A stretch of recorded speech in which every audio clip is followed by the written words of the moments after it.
एक नहीं, बहुत सारे लोगों को, आई होप 80 to 70% लोगों को जो है वो यही रीजन रिसीव हुआ है।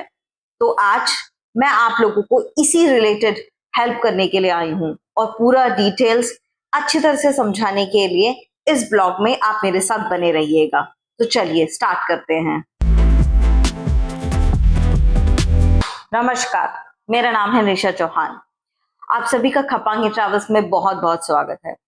जैसे कि आप सभी को रिजेक्शंस रिसीव हुए हैं, जिसमें एक बेसिक सा सभी को रीजन दे दिया जाता है that we believe that you will not return to your country, कि आप लोग अपनी कंट्री वापस नहीं आएंगे। इस स्टेटमेंट से आई एम श्योर कि ज्यादातर लोगों को यही लगता है कि उनके पर्सनल डॉक्यूमेंट में प्रॉब्लम है। तो आज मैं आप लोगों को इस ब्लॉग में बताने वाली हूँ, जैसे कि मैंने स्टार्टिंग में बताया, कि कैसे हम लोग फेक डॉक्यूमेंट्स, कैसे सही तरीके से डॉक्यूमेंट जो है कंपनी के अप्लाई होने चाहिए, वो सारी डिटेल्स, और अपील कैसे की जाती है वो डिटेल्स मैं आज आपको ये सारा बताने वाली हूँ। तो पहला स्टेप है कि हम वेरीफाई कैसे करें। ठीक है, तो सबसे पहला इजी स्टेप है, बहुत इजी स्टेप है, वो हम अपने पेपर्स वेरीफाई करेंगे, खुद करते हैं वेरीफाई।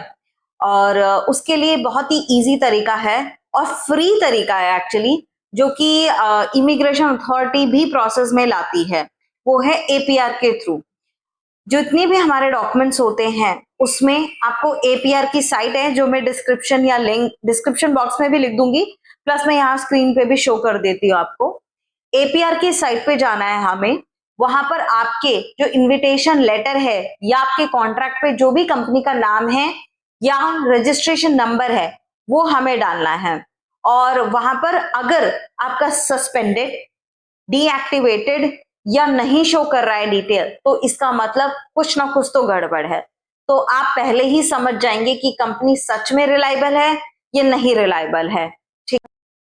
जो दूसरा पॉइंट है वो आता है आपका इनविटेशन, जो आपको रिसीव होते हैं डॉक्यूमेंट्स, उसमें जो पहला पन्ना है उसमें हमें बहुत ध्यान से चेक करना है। जो हमारा पहला पन्ना होता है, जिसे हम इनविटेशन लेटर बोलते हैं, उसमें कंपनी का नाम क्लियर होना चाहिए विद एड्रेस। ठीक है, इसके साथ साथ उसमें कंपनी का ईमेल एड्रेस भी होता है, कई जगह पर, सब में नहीं होता। पर एक चीज ध्यान देने वाली होती है, वो है आपका डायरेक्टर का नाम। अगर कंपनी ओरिजिनल होगी तो उसमें आपका डायरेक्टर का नाम होगा प्रॉपर, कंपनी की सील होगी प्रॉपर, क्लियर सील होगी। प्लीज गाइस ये जरूर ध्यान रखिएगा, कंपनी का क्लियर सील होगी उसके अंदर, और साथ में डायरेक्टर के प्रॉपर साइन होंगे। इसके साथ साथ आपका पासपोर्ट नंबर होगा उसके अंदर, और आपका जितने दिन का आपका इनविटेशन है या कॉन्ट्रैक्ट है आप कह सकते हैं, वो डिटेल भी प्रॉपर मेंशन होगी। तो ये चीज आप जरूर देखिएगा। Third, you can contact the company directly.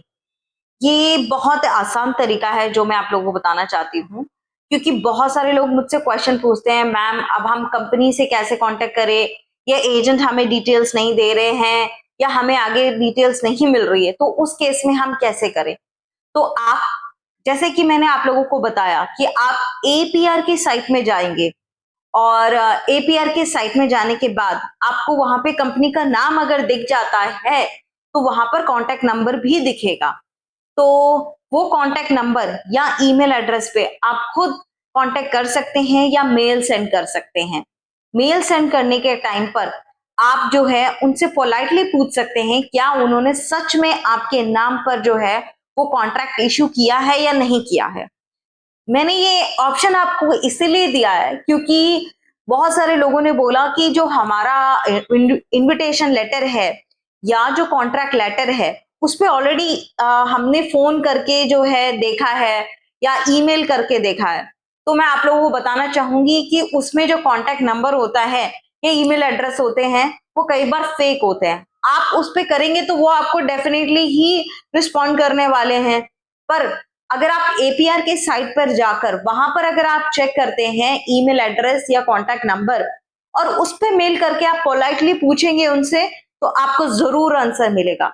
अगर कंपनी सच में ओरिजिनल है तो वो आपको डेफिनेटली आंसर करेगी, और अगर सच में ओरिजिनल नहीं है तो वो आपको गोल गोल घुमाकर आंसर करेगी, विच आप खुद समझदार हैं, इस बात को आप खुद इजीली समझ जाएंगे। फिर अब हमें जो सब पांचवा स्टेप है जो हम कर सकते हैं अपने डॉक्यूमेंट चेक करने के लिए, वो होता है हमें कम, मतलब मैं ये कह सकती हूँ ये आपके हाथ की चीज तो नहीं है, बट हाँ ये आप लोगों की इंफॉर्मेशन के लिए मैं आपको बता देती हूँ। एम्बेसी जो होती है वो आपके कॉन्ट्रैक्ट कॉन्ट्रैक्ट पे या इनविटेशन पे जो नंबर लिखा होता है और ईमेल एड्रेस दिया होता है, वो उन्हें सबसे पहले कांटेक्ट उस ईमेल एड्रेस पे या कांटेक्ट नंबर पे नहीं कांटेक्ट करती है। वो एपीआर की साइट पर जाकर जो वहां कंपनी का ईमेल एड्रेस और फोन नंबर मेंशन होता है उसे ही सबसे पहले कांटेक्ट करती है। अगर वहां से कोई रिस्पॉन्स नहीं आता है, ठीक है, तो उसके बाद वो आपके दिए गए ईमेल एड्रेस या कांटेक्ट नंबर पर संपर्क करती है या कांटेक्ट करती है। अगर वहां से भी रिस्पॉन्स नहीं आता है या वो डिनाई करते हैं, जो कि मोस्ट ऑफ द केसेस होता है, देन इन दैट केसेस वो रिजेक्शन का ये रीजन आप लोगों को थमा देते हैं that they don't believe that you will return to your own country. तो इसमें सबसे पहला ये है कि ये आपका अकेले का फॉल्ट नहीं होता है। आई होप ये बात आपको अभी तक समझ में आ गई होगी। तो अभी तक मैंने आपके कॉन्ट्रैक्ट, इनविटेशन या आपके पर्टिकुलर डॉक्यूमेंट से रिलेटेड जो भी रेड फ्लैग थे या सस्पिशियस चीज थी, मैंने वो आपको बताई। ठीक है, तो अब हम बात करेंगे कि हम सब कुछ अगर आपको ठीक लगता है तो अपील कैसे करें। ठीक है, तो चलिए अब हम उसके बारे में बात करते हैं। नाउ अब आपका सबसे मेजर क्वेश्चन आता है कि अपील कैसे करें, जो कि बहुत सारे लोगों को क्वेश्चन है ऑलरेडी माइंड में और बहुत सारे लोगों ने मुझसे पूछा भी है। इसीलिए मैं आपको ये सारी डिटेल्स में मतलब पॉइंट्स में समझाऊंगी ताकि आपको अच्छी तरह समझ में आए। सबसे पहला है, आपको ये जानना जरूरी है कि आपकी डेडलाइन क्या है। ठीक है, तो डेडलाइन जो है वो जिस दिन भी आपको रिफ्यूजल लेटर रिसीव हुआ है उस दिन से आपको एग्जैक्टली 8 दिन दिए जाते हैं अपील करने के लिए। ठीक है, तो पहला पॉइंट क्लियर है आप सभी को कि आपको सिर्फ 8 दिन मिलेंगे अपील करने के लिए। बहुत कम टाइम है, पर यही उनका लीगल प्रोसीजर है, अब यही कह सकते हैं। दूसरा है कि हम सभी के मन में क्वेश्चन है कि हम कहाँ फाइल करें, वेयर टू फाइल। तो आपको जिस एम्बेसी से मेल आई है या जो भी एम्बेसी या काउंसलेट आपने सिलेक्ट किया था ऑनलाइन एप्लीकेशन फॉर्म भरते वक्त, कईयों ने, जैसे मैं एग्जांपल दे रही हूँ, जैसे हम being as a Indian, Bangladeshi या नेपाली, हम लोग सेंटर चूज करते हैं New Delhi, in India New Delhi.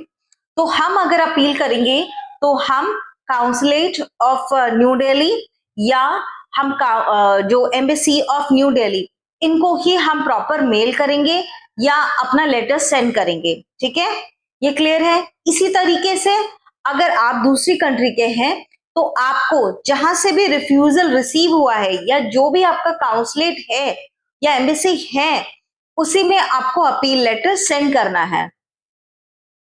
Now अब आप कहेंगे कि अपील कैसे लिखे, लेटर कैसे लिखें। तो अपील लेटर जो है टू द काउंसलेट ऑफ जो भी आपका सेंटर हो उसे चूज करेंगे। उसमें आपका रेफरेंस नंबर प्रॉपर मेंशन होना चाहिए। जैसे जो आपका रिजेक्शन लेटर आएगा ना, या आप अगर उसमें नहीं है तो जो आपको लॉग इन सर्बिया की साइट पे जब आप लॉग इन करेंगे तो उसमें आपका प्रॉपर रेफरेंस नंबर होता है। उसमें आपका रेफरेंस नंबर, अपील लेटर में आपका reference number, name, passport number, ये सारी डिटेल्स होनी चाहिए। साथ में आप अपील क्यों करना चाहते हैं वो रीजन होना चाहिए।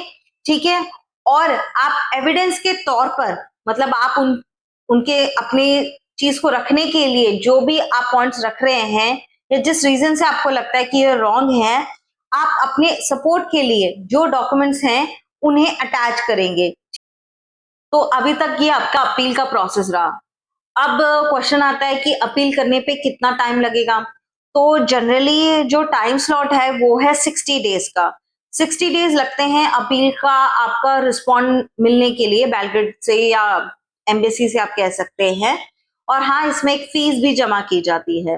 पर हाँ, एक बात और है जो मैं आप सभी को बताना चाहती हूँ। शायद ये थोड़ा पॉजिटिव साउंड नहीं करता है, बट ये है कि 1% से भी कम एक्चुअली जो है जब हम अपील करते हैं तो उसका पॉजिटिव रिस्पॉन्स आता है। मोस्ट ऑफ द केसेस में पॉजिटिव रिस्पॉन्स नहीं आता है। तो आप ये माइंडसेट जितना भी है स्ट्रांग रखकर अपील कीजिएगा जब भी आप करेंगे। और इसके साथ साथ अगर अपील करने का आपका 8 डेज खत्म हो गया है तो आप घबराइएगा नहीं। आप वापस से कंपनी से जो है अपना न्यू इनविटेशन मंगाकर फिर से अप्लाई कर सकते हैं और उसमें कोई प्रॉब्लम नहीं है। इसमें भी सेम टाइम ही लगने वाला है। शायद आपके एक बार को मैं कहूँ कि पैसे बच भी सकते हैं। तो ये आप पे ही है डिसीजन, जैसा आपको ठीक लगे आप उसी हिसाब से कीजिए।